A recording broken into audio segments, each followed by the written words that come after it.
아멘. 이렇게 해서 오늘 또 지난주에 이어서 계시록 7장 두 번째 시간을 가져봅니다. 계시록 7장에서 드디어 우리가 좀 궁금해하던 14만 4천이라는 주제가 등장하고요. 사실 이 주제는 우리도 궁금해하지만 그 1세기 초대교회 1세기 독자들에게 먼저 더 가까이 다가갔었던 메시지이기도 합니다. 계시록 6장 17절을 보시면 질문을 던지고 끝나죠. 그들의 진노의 큰 날이 이르렀으니 누가 능히 서리요 하더라. 그래서 누가 감히 이 진노와 심판의 큰 현상 앞에 이 해프닝 앞에서 설 수 있는 자가 누구냐라고 선언합니다. 자, 이렇게 감히 누가 맞설 수 있느냐 이렇게 했었을 때 여러분들 이 질문은 어떤 대답을 전제로 합니까? Nobody no one이죠. 정말 아무도 없다가 아니겠습니까? 그러니까 불가능을 전제로 하는 질문이죠. 그러니까 수사학적인 질문인 거예요. 그냥 아무도 없는 거예요. 모두에게 동의를 얻고자 하는 그런 질문인 거죠. 그런데도 불구하고 이 불가능한 질문을 뚫고 해답을 주는 거예요. 여러분들 어떻게 하면 자녀 잘 키워요? 방법이 없죠. 근데 어떻게 하면 부자 돼요? 방법이 없어요. 어떻게 하면 공부 잘해요?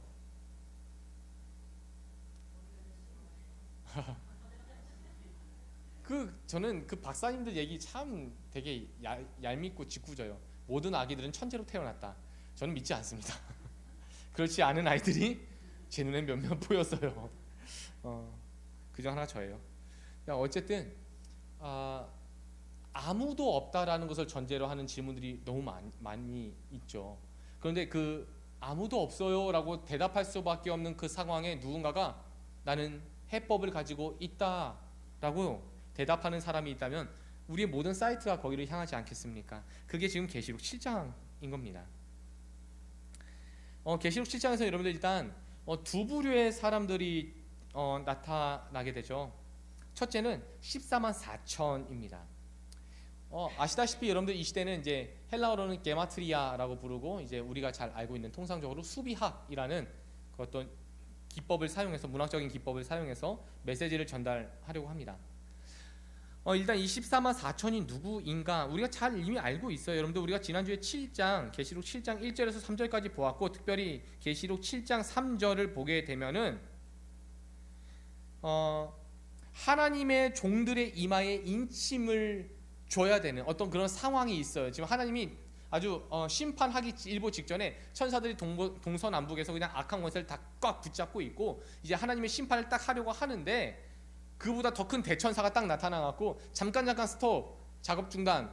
일단 뭐부터 해야 된다? 우리 하나님의 종들의 이마에 인침을 먼저 해야 된다라고 그렇게 엄포합니다. 그리고 나서가 4절이에요. 우리 다시 한번 4절 읽어볼까요? 시작. 내가 인침을 받은 자의 수를 들으니 이스라엘 자손의 각 지파 중에서 인침을 받은 자들이 14만 4천이라. 바로 이거예요, 여러분들. 그러니까 하나님의 종들로서 인침을 받은 그 사람들이 14만 4천입니다. 여기까지 잘 여러분들 쫓아오셔야 돼요. 제가 여러분들 지난주에 그 하나님의 인침을 받은 거 뭐라고 말씀드렸죠? 한번 서로의 이마를 좀 봐주세요. 서로 이마 보시면서 하나님의 인침을 받았나 안 받았나. 네, 보일 리가 없죠. 보이면 이단이에요, 여러분들. 보인대요. 네, 여러분들 이게 신명기에서 나온 거라고 말씀드렸죠. 신명기 6장에서 너희들이 이마에도 하나님 말씀 새기고 너희들이 손목에도 그 하나님 말씀을 메고 다녀라. 무슨 뜻이라고 말씀드렸어요, 여러분들? 이마가 뭐예요? 늘 생각이에요. 생각이 고대 사람들도 여기서 나온다고 생각을 했어요, 실제로. 그러니까 하나님의 백성이라는 정체성, 그 사고와 개념이 우리 안에 있는 건 여러분들 우리가 만든 거예요, 그거를? 어느 날 갑자기 터득한 겁니까? 어느 날 갑자기 깨달은 거예요? 아니면 공부하다가 이것을 우리가 득템한 거예요? 뭐예요? 하늘에서, 그러니까 외부로부터, 저 하늘에서부터 그 생각이 주입되고 그 마음과 믿음이 들어온 거예요. 에베소서 2장에서는 그것을 하나님의 선물이라 부릅니다. 에베소서 1장에서도 하나님이 인치셨다고 하잖아요. 그러니까 이 인침, 다시 말해서 내가 하나님의 자녀고 하나님의 백성이다라는 그 믿음은 내가 만들거나 내가 어떻게 성취해낸 것이 아니라 하나님이 주신 겁니다. 하나님 주신 거예요. 그렇기 때문에 우리는 몰라요. 하나님이 아시는 거죠. 하나님이 주셨으니까. 그리고 바로 그 사람들이 14만 4천이다. 그러니까 신천지가 정말 무식하고 엉뚱한 소리 하는 거죠. 14만 4천을 두고. 늘 지금 2000년 예수님이 그 승천하신 지 2000년이 지났잖아요. 그 이전에 순교당한 사람들만 해도 14만 4천이 넘어요. 그렇지 않겠어요? 그러면 그 사람들은 어떻게 되는 거예요? 본인들이 14만 4천이라고 하면은 예수님을 위해서 순교하고 예수님을 위해서 십자가를 거꾸로 졌던 전승에 따르면 베드로는 어떻게 되는 거예요? 그러니까 이제 말도 안 되는 소리를 하고 있는 거죠. 그러다 이제 본인들도 발등에 불이 떨어졌어요. 14만 4천이 넘었거든요. 지금 넘었으니까 이제 뭐라고 얘기를 하냐면은 그거는 그냥 여기 등록한 14만 4천이 아니라 이제 교리로 이제 그것을 통과한 사람 그 사람들이 14만 4천이다. 그러니까 계속 바뀔 거예요. 이만희 교주가 죽으면 또 다른 보혜사가 또 거기 임했다라고 얘기해요. 왜냐면 하나님의 교회에서도 안산홍이가 먼저 죽었어요. 먼저 죽고 나서 그 와이프 장길자가 남으니까 뭐라고 얘기해요? 그 성령께서 안산홍의 영께서 어디 누구한테 임하셨다? 장길자에게 임하셨다. 그래서 그분이 또 어머니 하나님이 하고 엄마 하고 엄마 삼창 외치는 거잖아요. 자, 그러니까 인간이 만든 교리는요 자꾸 바뀔 거예요. 그래서 아마 신천지도 건재할 겁니다. 혹시 이만희가 죽어도 그 후에 또 이미 교리가 만들어져 있을 거예요. 이미 어떻게 이걸 대처해야 될지. 그런데 여전히 엉뚱한 소리 할 수밖에 없어요. 근데 14만 4천. 근데 이 사람들 이 신천지가 왜 14만 4천을 좋아하냐면은 성경을 제대로 안 봐서 좋아하는 것 같아요. 뭔가 특별하니까. 이 어떤 멤버십에 들어가는 것 같아서 특별해 보이잖아요. 그리고 마치 14만 4천이라고 하면은 구원받은 사람인 줄 알아요. 이게 오류예요, 여러분들. 이게 가장 큰 오류예요. 내가 14만 4천이다. 여러분들 그냥 인정해요. 그러면 여러분들 아 그래 당신이 14만 4천이군요. 축하해요 라고 인정하세요 그냥. 왜냐하면 여러분들 지금 성경에서 말하는 14만 4천은요 구원받은 사람들이 아니기 때문이에요. 제가 그것을 오늘 낱낱이 좀 말씀을 드려보려 합니다. 자, 일단 7장 4절에서는 14만 4천이 나왔어요. 그렇죠? 근데 9절에서 어떤 또 집단이 등장하게 됩니까?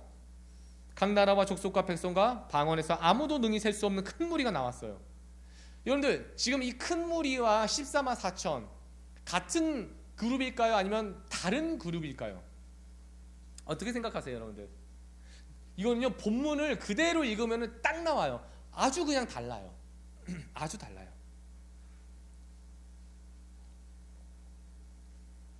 일단 14만 4천은 어떤 사람들이라고요? 하나님의 인치심을 받는 어디 있어요? 그럼 이 사람은 지금 어디 있는 거겠어요? 지금 하늘과 땅 중에 어디에 속한 사람들이냐고요? 땅에 속한 사람들이에요, 여러분들. 그러니까 하나님의 큰 환란이 이루어지기 전에 이 땅의 심판이 이루어지기 전에 하나님의 인치심을 받는다고요. 이 땅에서. 그렇죠? 그런데 지금 이 허다한 무리들은 허다한 백성들 이 백성들은 어디에 속했어요? 하늘입니까? 땅입니까? 하늘이에요, 여러분들. 그러니까 이거부터가 다른 거예요. 포지션이 다르다니까요. 벌써. 그리고 더 중요한 포인트가 있는데요. 7장 4절을 자세히 읽어보세요. 내가 인침을 받은 자의 수를 들으니 라고 돼 있어요. 보이십니까? 근데 이거 사도 요한이 14만 4천 명을 봐갖고 일일이 센 게 아니에요. 사도 요한은 못 봤어요. 14만 4천이 누군지도 몰라요. 못 봤어요. 근데 어떻게 알아요? 들은 거예요. 14만 4천이라고 들었어요. 그리고 그 들은 이야기가 유다 지파는 몇 명이고 갓 지파 몇 명, 루벤 지파 몇 명, 막 1만 2천, 1만 2천, 1만 2천 이렇게 나가고 있는 거예요. 그렇죠? 근데 반대로 여러분들 구절을 자세히 한번 읽어보세요. 이 일 후에 내가, 여기서 내가가 누구예요? 사도 요한이겠죠. 이 사도 요한이 어떻게 했대요? 보았대요.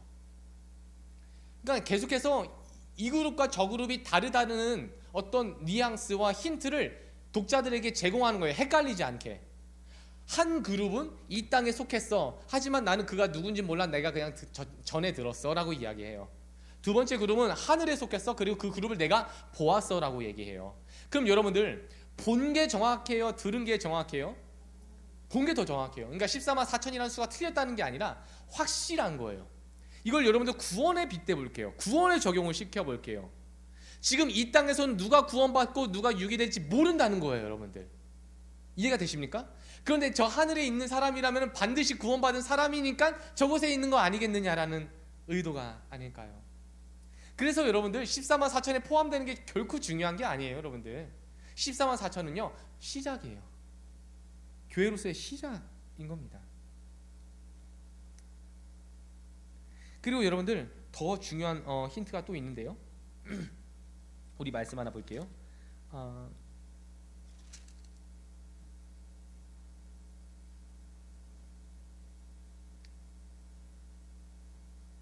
우리 14절 한번 볼게요. 14절 시작. 내가 말하기를 내 주여 당신이 아시나이다 하니 그가 나에게 이르되 이는 큰 환난에서 나오는 자들인데 어린 양의 피에 그의 옷을 씻어 희게 하였느니라. 자, 지금 이게 누구냐면은 13절 보면 장로 중 하나가 응답하여 나에게 이르되 이 흰옷 입은 자들, 이게 누구예요? 지금 흰옷 입은 자들 14만 4천입니까? 아니면 허다한 사람들입니까? 큰 무리들이죠. 셀 수 없는 큰 무리들. 이 셀 수 없는 큰 무리들이 누구냐? 이렇게 장로가 물어봐요. 그랬더니 사도 요한이 나는 모르죠. 당신이 알죠. 이렇게 얘기했더니 장로가 뭐라고 말합니까? 바로 이 사람들은 뭐 했대요? 큰 환난을 어떻게 했대요? 통과한 자들이래요. 큰 환난을 통과한 자들이 하늘에 있는 거예요. 그럼 여러분들 우리가 아까 인침을 받은 사람들은 환난을 당한 거예요? 아니면 이제 그 환난을 당하게 될 사람들이에요? 당하게 될 사람들이에요. 아직 하나님이 스탑한 거잖아요. 그리고 인침을 받고 나서는 이 땅에서 우리도 어찌 보면은 그 어려움을 지금도 당하고 있는 거죠.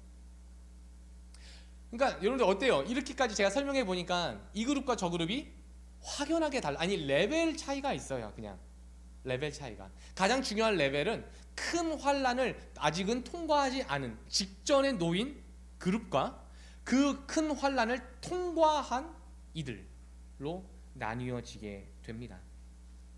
그러니까 여러분들 신천지는 지금 성경을 제대로 읽고 있지 않다는 것을 아주 쉽게 알 수가 있죠. 정말 그러니까 여러분들 이게 종교예요. 자기가 하고 싶은 말, 그러니까 자기가 어떤 걸 설득하고 어떤 논지와 취지를 이미 정해놓은 상태, 그러니까 자기가 만든 어떤 프레임이 있기 때문에 이런 텍스트 안에 있는 내용들을 체계적으로 분석하고 이것을 어떤 총체적으로 연구하기보다는 필요한 귀절들을 뽑아내서 도구로 사용해요. 그러니까 너무너무 본문과 그 문맥이 맞지 않는 엉뚱한 소리를 하게 되는 거죠. 그럼 여러분들 우리가 이제는 다시 본문으로 돌아와 볼게요. 이제 신천지 얘기는 그만하고 본문으로 한번 넘어와 보죠. 어쨌든 이제부터 이 두 부류가 엄격하게 구분되어야 할 부류라는 거 우리가 이제는 동의할 수 있습니다. 자, 그럼 여러분들 우리가 이제 이것을 지상교회과 천상교회로 나뉘어 보자고요. 그 우리가 천상교회는 잘 모르겠어요. 사실은 천상교회를 우리가 뭐 환상으로 볼 수 있는 것도 아니니까. 그런데 우리가 어느 교회는 잘 알겠어요. 지상교회는 알아요. 지상교회 몇 개 있었다고요? 소아시아 교회 7교회. 그리고 그 지상에 있는 교회가 어떤 상황이었죠, 여러분들? 정말로 어려움 당하고 환난 당하고 너와도 고통과 어려움 속에 놓여 있는 교회, 다시 말하면 전투하고 있는 교회라는 것을 우리가 알고 있습니다.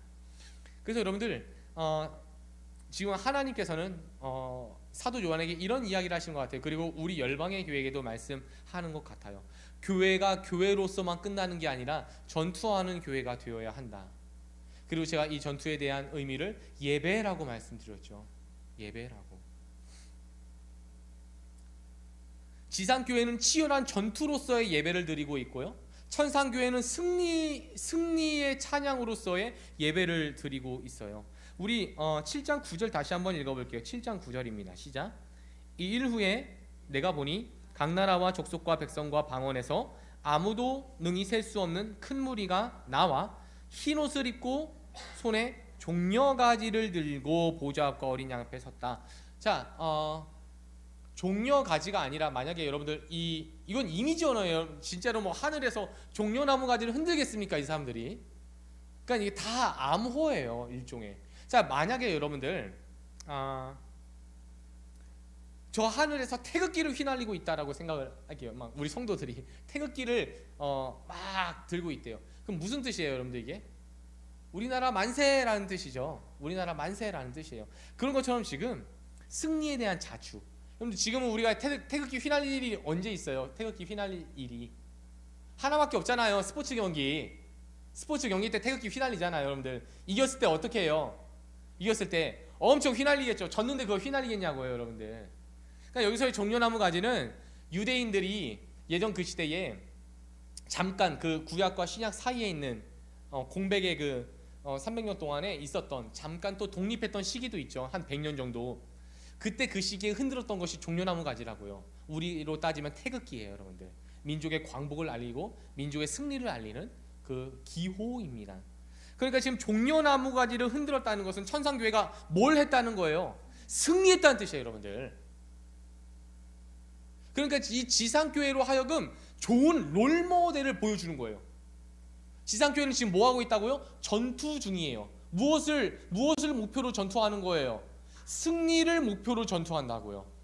그래서 너희들도 우리와 함께 올라와서 이 종려나무 가지 흔들어야 돼라고 하는 거예요. 지금 그냥 교회가 교회로만 있는 거 그거 끝이 아니야라고 이야기하고 있는 겁니다. 이겨야만 하는 거예요, 여러분들. 이겨야 해요. 그것이 바로 큰 환난이에요. 큰 환난을 이겨내야만 천상교회에서 함께 종려나무 가지를 흔들 수가 있다라는 겁니다. 그럼 여러분들 우리가 다시 7장으로 들어와서 이 인침을 받은 14만 4천 인침을 받은 이 14만 4천이 모두가 환난을 통과할 수 있었을까? 어떻게 생각하세요, 여러분들? 모두가 14만 4천이 뭐 인침 받으면 다 통과되나요? 만약에 그랬다면은 하나님 이런 말씀을 안 하셨겠죠. 근데 지금 싸우고 있잖아요. 싸우고 있는데 지금 승리한 롤모델을 보여주는 이유가 뭐예요? 너희들도 이렇게 되라는 거 아니에요? 그렇게 되라는 거 아니겠어요? 우리가 어린아이들한테 위인전을 계속 읽혀주고 알려주는 게 무슨 이유예요? 너희들도 이렇게 훌륭한 사람 되라는 거 아니냐고요, 여러분들. 그런 것처럼 지금 좋은 롤모델을 보여주는 이유는 전투하는 교회로 하여금 이겨라예요. 이겨라. 이기지 못하면 어떻게 되는데요? 올 수 없다가 아닐까요, 여러분들? 뭐 제가 단정 지을 수는 없지만 올 수 없다. 이겨야만 가는 건데, 이겨야 가는데 그럼 지면은 못 간다는 거 아닙니까? 이분법적으로 봤을 때. 그래서 사도 요한이 이것을 전달하는 거예요. 이 영적 메시지를 지금 전달하고 있다고요. 그럼 이 14만 4천 어떤 존재들인가? 그것이 이제 5절, 6절, 7절과 8절입니다. 우리 5절만 한번 읽어볼까요? 5절 시작. 유다 지파 중에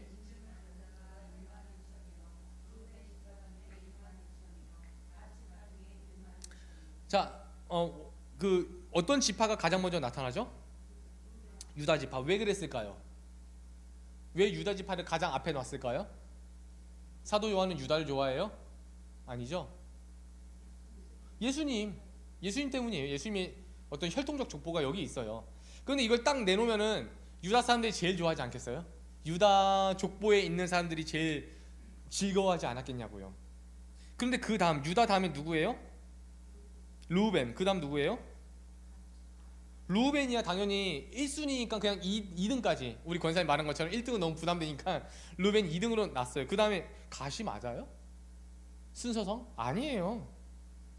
그 다음 아셀 나왔어요. 이거 아니에요, 여러분들. 납달리 아니에요, 여러분들.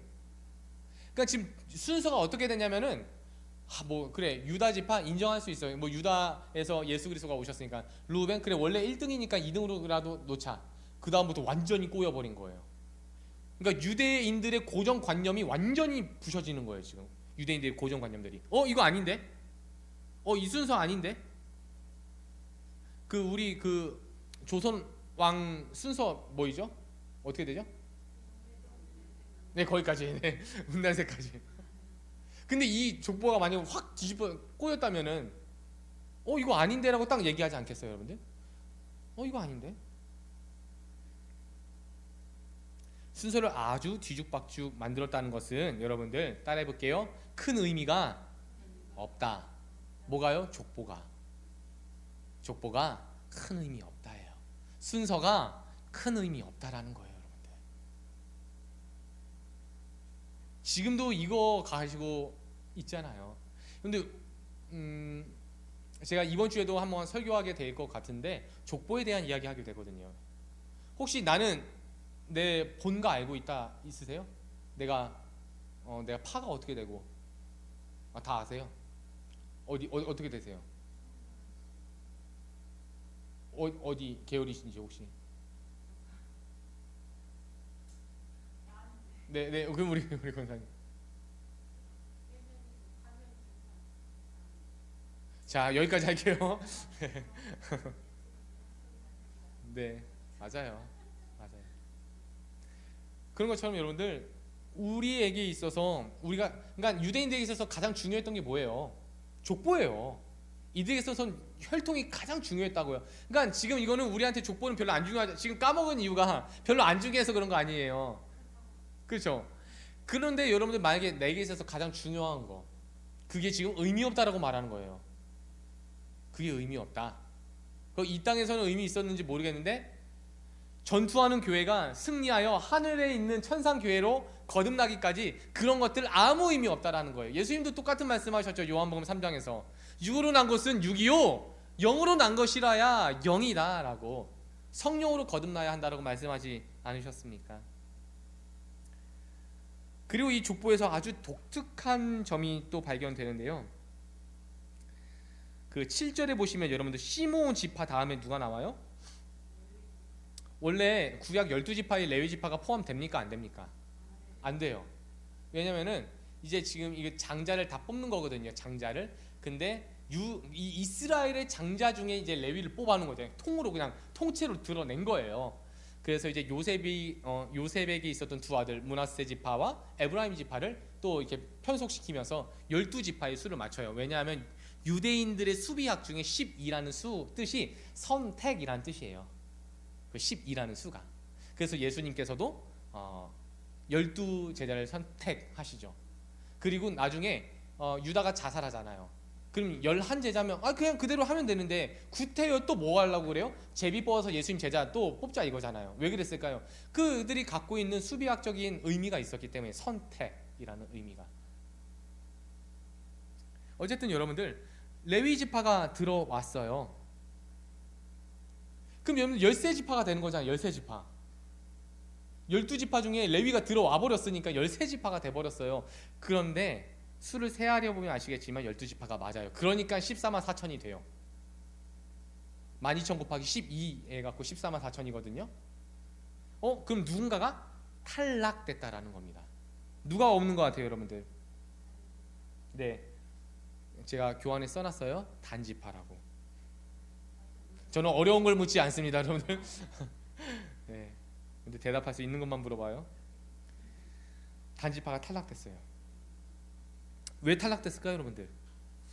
우리 창세기 말씀 좀 보실까요? 창세기 47장입니다.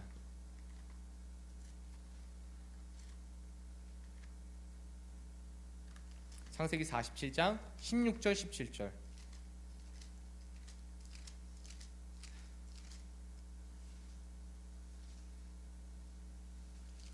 48장인가요?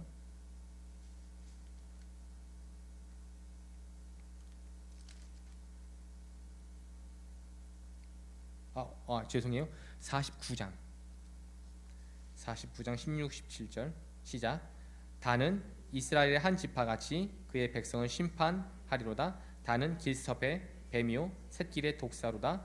말굽을 물어서 그 탄자를 뒤로 떨어지게 하리로다. 자, 지금 이게 야곱이 마지막으로 예언하는 단지파의 단 후손들의 모습이에요. 어떻대요? 독사 같대요. 근데 여러분들 실제로 단지파가 탈락됐다는 얘기가 아니에요. 이거는 묵시문학이잖아요 여러분들. 진달래꽃, 김소월의 진달래꽃이 진짜로 진달래꽃을 밟고 가란 소리가 아니잖아요 여러분들. 그런 얘기가 아니잖아요. 광복의 짓밟힘을 말하는 거잖아요. 그런 것처럼 여기서의 단지파의 탈락은 실제 혈통적인 단지파의 탈락이 아니에요. 처음부터 이 텍스트는 족보, 혈통 이거 의미 없다고 얘기하고 있다고요. 이게 진짜였으면 듣는 단지파 얼마나 열받아요. 우리 옛날에 여러분들 2000년 시대 때 666 이거 막 메시지 한참 돌 때 그 666이 어디에서 나온다고 하는지 아세요 여러분들? EU였어요. EU, 유럽이었어요. 유럽. 유럽에서 나온다고 그랬어요. 그럼 여러분들 유럽에서 그 얘기가 나와요. 그리고 나중에 우리가 본문 보시겠지만 심판받을 때 허다한 악한 군사들이 막 이제 오거든요. 이 세상에 악한 군사들이. 그럼 그 악한 군사들을 옛날 목사님들이 뭐라고 해석했는지 아세요, 여러분들? 중국이라고 해석했어요. 왜냐면 중국이 어때요? 중국과 러시아라고 생각했어요. 공산당이라고 생각했다고요. 수많은 공산당들이 이제 막 쳐들어온다, 막 이런 거예요. 그럼 제가 한번 이렇게 질문해 볼게요, 여러분들. 유럽 안에는 구원받은 사람이 그럼 하나도 없는 거예요? 없을까요? 중국과 러시아에는 예수를 그리스도로 고백하는 사람이 단 한 명도 없었을까요? 있겠죠. 아니 근데 유럽을 육룡중이라고 해석해버리고 중국이라고 러시아라고 전부 다 그냥 악의 무리 집단으로 해석해버리면 그건 굉장히 자기 멋대로 한 거죠. 그건 굉장히 무서운 일이에요. 그렇게 하면 안 돼요. 마찬가지로 여기서도 단지파는 진짜 혈통적인 단지파가 아니에요. 듣는 단지파 열받죠. 있을 텐데 그런 게 아니라 지금 이 단지파를 향한 야곱의 예언에 주목하라는 거예요. 그 야곱의 예언을 보면 누가 있어요? 12지파 안에 선택받은 사람들 중에 누가 있다? 독사가 있다라는 거예요. 누구처럼? 마치 유다처럼. 여러분 유다를 누가 선택했어요?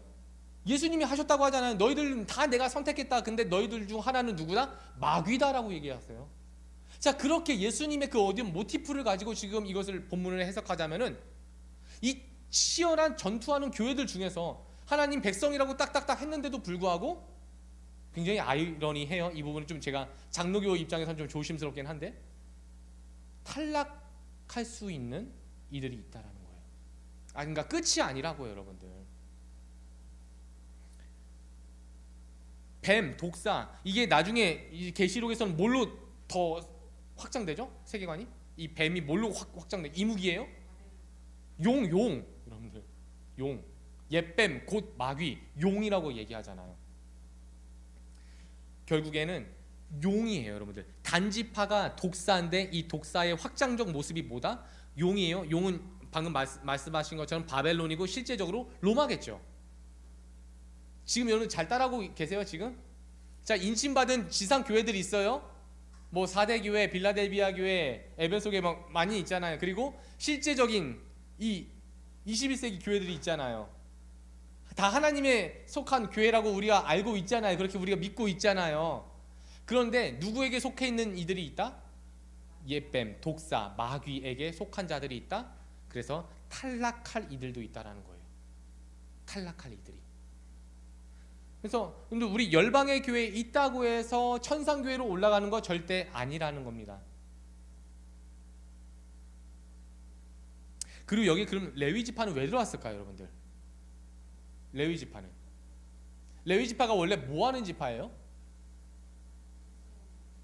뭐 하는 사람들이죠? 맞아요, 예배하는 사람들이에요. 그러니까 사도 요한이 어떤 얘기를 하고 싶겠어요? 지금 레위 지파를 딱 등장시키면 지금 우리가 딱 이미지가 뭐예요? 예배예요. 예배. 그렇기 때문에 지금 여기서 너희들이 해야 할 일은 뭐다? 예배다라는 거예요. 너희들이 지금 여기 속해 있을 때 해야 할 일은 예배야, 예배야 라고 말해요. 그리고 여기서 등장하는 지파가 또 있어요. 바로 므낫세 지파입니다. 에브라임 지파는 나오지 않아요. 므낫세 지파가 나오죠. 근데 여러분들 아시다시피 원래 에브라임이 장자예요. 므낫세가 차자입니다. 그런데 나중에 이제 야곱이 축복할 때 어떻게 하죠? 손을 어긋나서 차자에게 축복하고 장남에게 그 후로 예언하게 됩니다.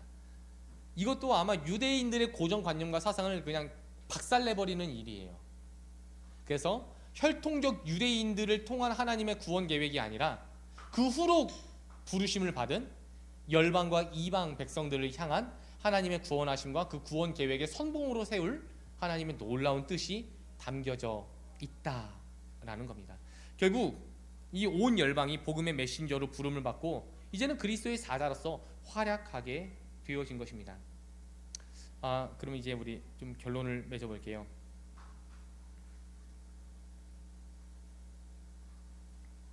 그럼 이제부터 우리가 동의할 수 있는 두 번째 사실은요, 지상 교회로 속해 있다고 끝난 것이 아니다. 어디까지 가야 된다? 천상 교회까지 향해야 된다. 우리는 싸움인데 그 싸움의 수단이 뭐다? 예배예요. 예배. 그 수단이 목표는 승리고 그 수단은 방법은 예배라고요. 그럼 여러분들 이제 이 예배를 어떻게 드려야 할까요? 이게 14절입니다. 14절 읽어볼게요. 시작. 내가 말하기를 내 주여 당신이 아시나이다 하니 그가 나에게 이르되 이는 큰 환난에서 나오는 자들인데 어린 양의 피에 그 옷을 씻어 희게 하였느니라. 아멘. 본문이 이제는 이 천상을 향한 교회로서 어떻게 지상교회가 예배해야 될지를 한 가지 방법을 제안했어요. 그 방법이 바로 어린 양의 보혈만 의지해라입니다. 그러니까 수많은 메시지들이 있어요. 수많은 프로그램이 있고 수많은 개요들이 있을 수 있어요. 방법이 있겠죠. 그래서 여러분들 제가 주일에도 말씀드리겠지만 기독교를 종교화하는 모습들이 있어요. 기독교는 종교가 아니라고 말씀드렸죠. 종교랑 기독교는 달라요. 그런데 기독교를 종교로 만들 수는 있어요. 종교가 가지고 있는 시스템을 교회에 넣어버리면 그만이에요. 교회에 넣어버리면. 쉽게 말씀드리면 여러분들 방법론을 제시합니다. 종교는 이렇게 해라 저렇게 해라, 그 다음은 이 과정, 그 다음은 저 과정. 용서하세요 여러분들, 다른 뜻은 없어요. 근데 한국 교회가 단계를 만들어요. 다단계만요. 이거 다음 끝나면 이거 다음에 끝나면 이거 단계. 그러니까 종교가 이런 틀이 있다고요. 종교는 늘. 왜냐면 그 종교 안에 묶어놔야 되기 때문에. 캐톨릭은 종교예요 여러분들. 칠성사가 있잖아요. 요람에서 무덤까지. 태어났을 때는 어떤 성사를 해야 되고, 또 어렸을 때는 어떤 성사를 해야 되고, 결혼할 때는 어떤 성사를 해야 되고, 성인식 때 어떤 성사 해야 되고, 죽었을 때 또 어떤 성사를 해야 되고, 이런 칠성사가 있다고요. 그러니까 이 종교 시스템을 가두는 게 다른 종교에 못 들어가게 만드는 시스템이에요. 단계를 만들어서. 여러분들 율법주의가 그런 거 아니에요? 그 안에 딱 묶어놓는 거 아닙니까? 너 이거 하면 죄야. 그거 하지 마. 이렇게 해. 이거예요 여러분들. 이게 이렇게 되면 나중에는 공로주의가 돼요. 예전에 여러분들 지금 돌아가셨지만 하용주 목사님이나 오카노 목사님이 왜 인기가 많았어요? 그분들이 메가처치를 세우셨거든요. 그러니까 물어보는 거예요. 어떻게 세웠어요? 했더니 오카노 목사님이 처음에는 제자 양육으로 이렇게 했다라고 얘기했는데 나중에는 말을 바꾸셨죠. 나도 몰랐다. 나도 이렇게 될지 몰랐다. 나는 그냥 제자 교육을 하려고 한 거지 교회가 이렇게 크게 될 줄 몰랐다고. 그러니까 그래요. 그분들도 하다 보니까 그렇게 된 것이 그 방법을 사용해서 그렇게 되는 게 아니에요. 아까도 여러분들 우리가 어떻게 하면은 공부 잘해요? 어떻게 하면은 아이들 잘 키울 수 있어요? 어떻게 하면 곱게 죽어요? 방법이 어디 있어요 여러분들. 그저 우리는 하나님 은혜로 사는 사람들인 거죠. 그런 것처럼 교회를 종교화해서는 안 됩니다. 자, 이때는 이런 기도를 하는 거야. 저 때는 저런 기도를 하는 거야. 자, 이때는 이런 말씀을 보는 거야. 자, 그 다음에 이 과정을 거쳐야 돼. 이게 종교라고요 여러분들. 우리는 지금 종교가 아니라 하나님과 교제하고 관계하는 데 집중해야 된다고요. 하나님을 더 알아가고 그분을 사랑하고 그분과 함께 하는 거예요. 자, 그러한 맥락 안에서 어린 양의 보혈을 의지하는 것, 이것은요 우리의 노력과 우리의 모든 행위, 이런 것들이 철저하게 배제되어지는 것입니다. 우리가 할 수 있는 것이 아무것도 없는 거죠. 오히려 우리가 개입을 해버리게 되면 어떤 일이 벌어지는지 예레미야 2장 22절 말씀 한번 보실게요. 예레미야 2장 22절입니다.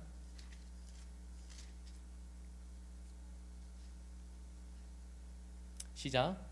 주 여호와의 말씀이니라. 네가 잿물로 스스로 씻으며 네가 많은 비누를 쓸지라도 너의 죄악이 내 앞에 그대로 있으리라. 그러니까 여러분들 아무리 인간이 최선을 다해 노력을 해도요 하나님 앞에는 여전히 죄인인 거예요. 나만 힘들죠. 나만 수고했고 나만 억울해요. 그렇게 되면 이제 나만 슬피 울며 일을 가는 일이 이루어지는 거죠. 그래서 여러분들 우리가 어떻게 하면 구원받아요? 방법 있어요? 없어요. 방법은 없어요. 근데 구원받은 사람들이 해야 할 일은 있어요. 어린 양의 보혈만 의지해라. 보혈이 뭐예요 여러분들? 뭐 피를 바르고 어쩌고 이게 아니라 이제 아들까지 죽이면서 우리를 얻으셨냐고요. 왜요? 그렇기 때문에 보혈을 의지한다는 말은 어떤 의미에서는요 하나님과의 연합이고요, 말씀을 향한 순종이고요, 세상을 향한 치열한 싸움과 승리이기도 한 것입니다. 여러분들 이게 말은 좀 멋있고 거창할지 몰라도 사실 현실에서 얼마나 힘들어요. 현실에서. 솔직히 우리 막말로 돈 벌려고 하면은 주말에 돈 벌면은 따따부리잖아요. 돈 더 잘 벌 수 있잖아요. 근데 구태여 나와야 되잖아요. 혹시 여러분들 저는 태어나서 술 마시고 싶다라는 생각을 단 한 번도 해본 적이 없을까요? 저는 이제 여름에 캔맥주를 마셔본 적은 없어요. 시원한 캔맥주를. 근데 여름만 되면 캔맥주를 마셔보고 싶어요. 한강에 가서 한번 마셔봐야지. 그래서 한번 몰래 어떻게 우리 아내랑 한번 가봐야 되나 이거를. 못 마시고 있어요. 못 마시고 있어요. 여러분들 혹시 중간중간에 마시는지 모르겠는데 저는 안 마셔요. 우리 아이들도 있고. 그러니까 우리가 예수님을 믿기 때문에 이 현실에서 우리가 감내해야 할 환난과 고통이 있다고요. 맞나요, 여러분들? 쉽지 않아요. 근데 그것을 감내하는 것, 인내하는 것, 그것이 우리가 싸우는 방법이에요. 싸움의 모습입니다.